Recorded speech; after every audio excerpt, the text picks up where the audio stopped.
menyadarilah persepuluhan adalah cara membuka pintu gerbang surga. Buat saya persepuluhan adalah cara saya mengkonekkan keuangan saya sama keuangan surga. Saudara yang tidak berikan perpuluhan, saudara dosanya besar sekali. Sekali lagi, yang dia tanya adalah perpuluhan.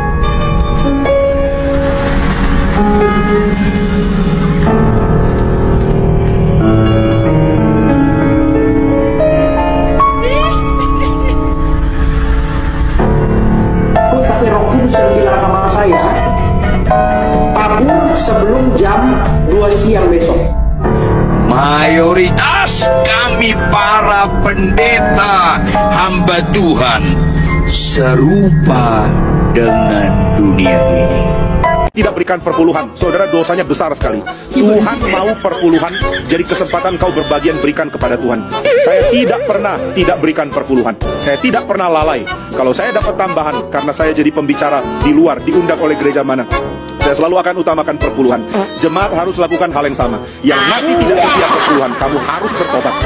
Jika perpuluhanmu tidak setia, engkau tidak mungkin dianggap setia oleh Tuhan. Cita-citaku ingin jadi pendeta. Kayaknya asik, bisa cepat kaya raya. Jual aja ketakutan, uang melimpah, dan dunia jadi milik kita. Di sebuah kota kecil yang tenang, berdirilah sebuah gereja yang megah.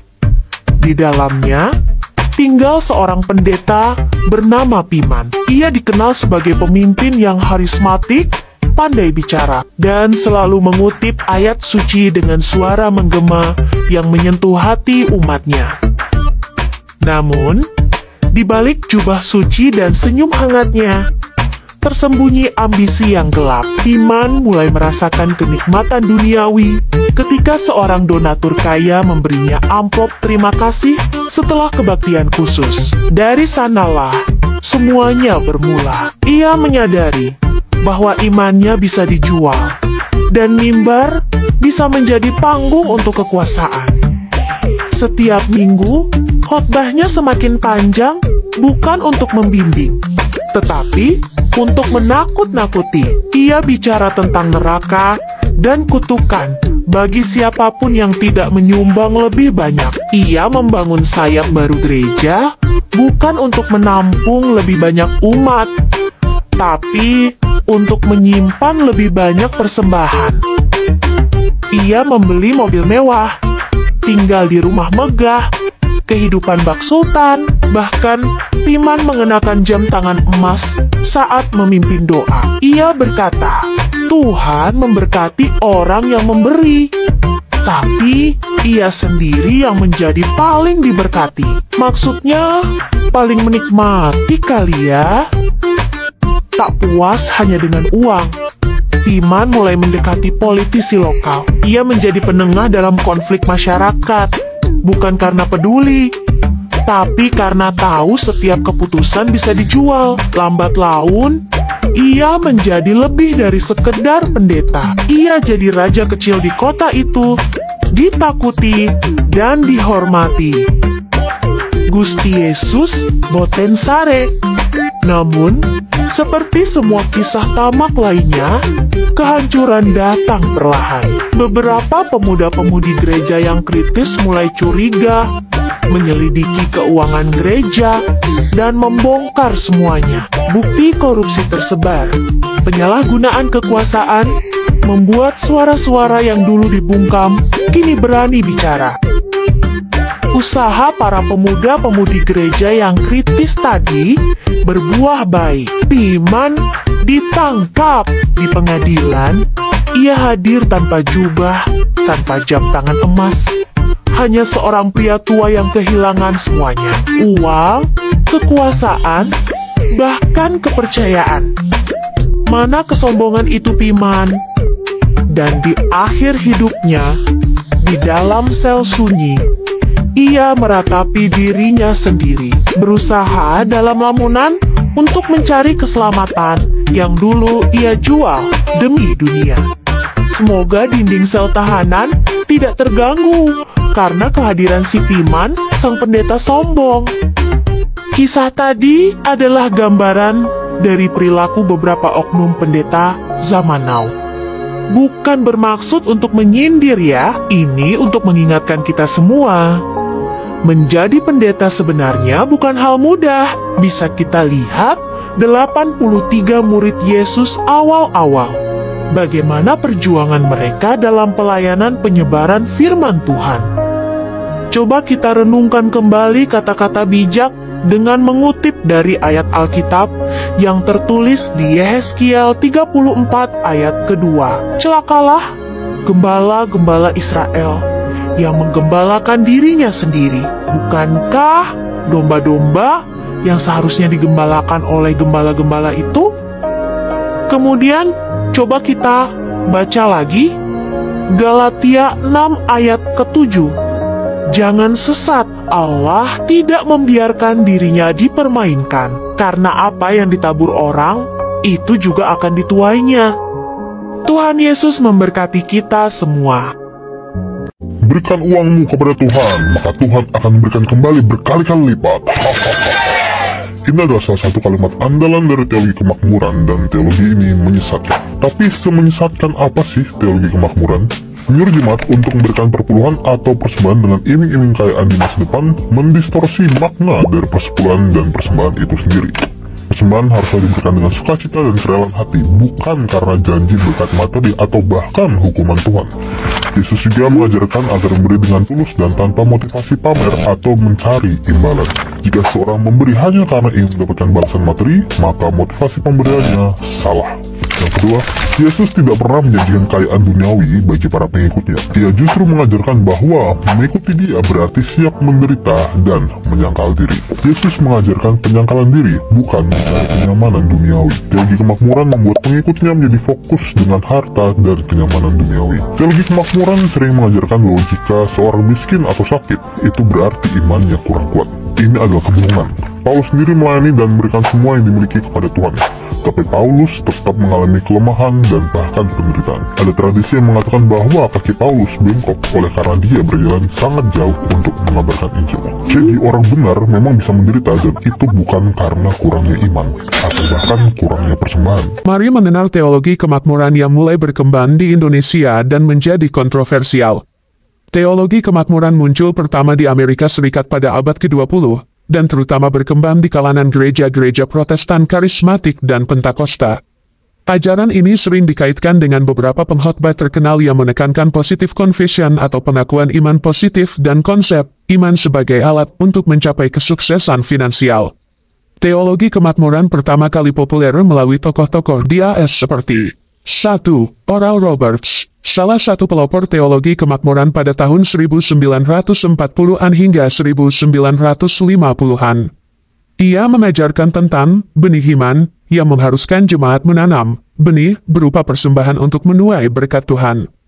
2. Kenneth Hagin, pelopor gerakan Word of Faith yang mengajarkan bahwa kata-kata memiliki kekuatan untuk mewujudkan kesuksesan materi dan kesehatan. 3. Joel Osteen, seorang pendeta terkenal dari Lakewood Church di Houston, Texas, yang mengajarkan tentang pentingnya berpikir positif dan hidup berkelimpahan sebagai bukti iman kepada Tuhan. 4. Creflo Dollar dan T.D. Jakes, keduanya adalah pengkhotbah terkenal di AS yang juga mengajarkan teologi kemakmuran. Mereka sering mengaitkan kekayaan materi dengan iman yang kuat dan pemberian persembahan. Para pendeta ini menggunakan media massa seperti televisi, radio, dan kemudian internet untuk menyebarkan ajaran mereka ke seluruh dunia.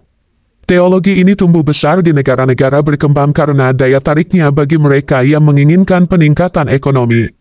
Teologi kemakmuran adalah pandangan teologis yang meyakini bahwa iman kepada Tuhan akan membawa berkat materi, kesehatan, dan keberhasilan dalam kehidupan.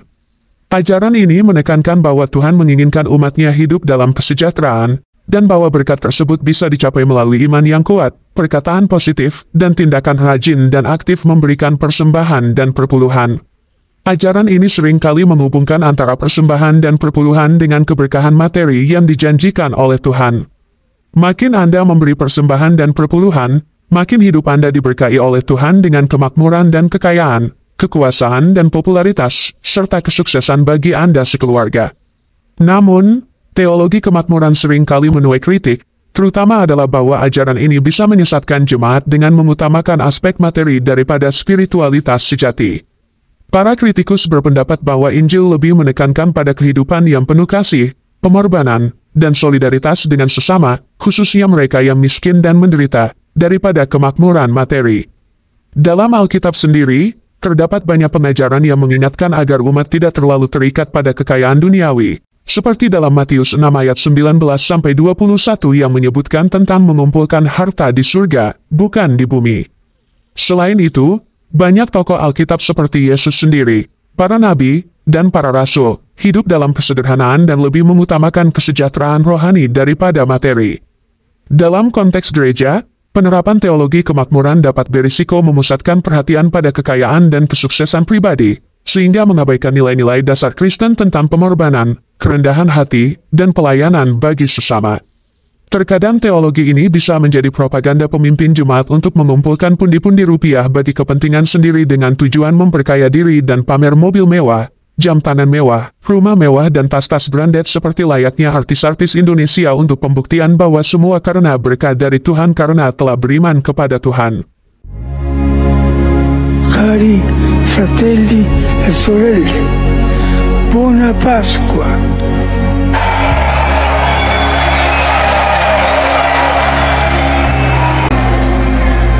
Bayangkan ini, seorang pria yang memimpin lebih dari 1,3 miliar umat di seluruh dunia, yang tinggal di pusat kekuasaan agama terbesar di muka bumi.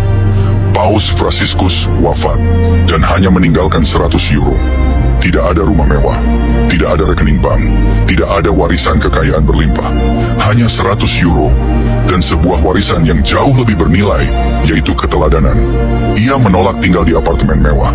Ia memilih Casa Santa Marta, penginapan kecil di balik dinding Vatikan. Sederhana, tanpa kemewahan. Alih-alih mengenakan sepatu merah, mengkilap simbol kekuasaan, ia memilih sepatu hitam usang. Mobil dinasnya bukan limusin, tapi Ford Focus tua.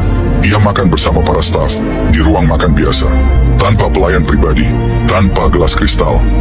Karena bagi Paus Fransiskus, hidup bukan soal apa yang kamu miliki, tapi siapa dirimu dan apa yang kamu lakukan untuk orang lain.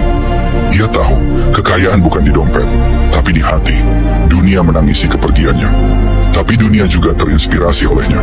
Karena di tengah zaman yang gila akan kemewahan, ia menunjukkan bahwa kesederhanaan bukan kelemahan, melainkan kekuatan spiritual yang sejati. Ia bisa saja hidup dalam kemewahan, tapi ia memilih hidup untuk orang lain. Dan sekarang, kita dihadapkan pada pertanyaan yang sunyi, namun dalam. Jika Paus saja bisa meninggalkan dunia dengan kesederhanaan dan cinta kasih, apa yang bisa kita lakukan hari ini untuk menebar kebaikan? Matius 6 ayat 19-20. Janganlah kamu mengumpulkan harta di bumi, tetapi kumpulkanlah bagimu harta di sorga. Kekayaan sejati bukan yang terlihat oleh mata, tapi yang tinggal di hati. Terima kasih Paus Fransiskus. Engkau pergi dengan tenang, tapi warisanmu akan hidup selamanya. Aku percaya akan Roh Kudus, Gereja Kristus yang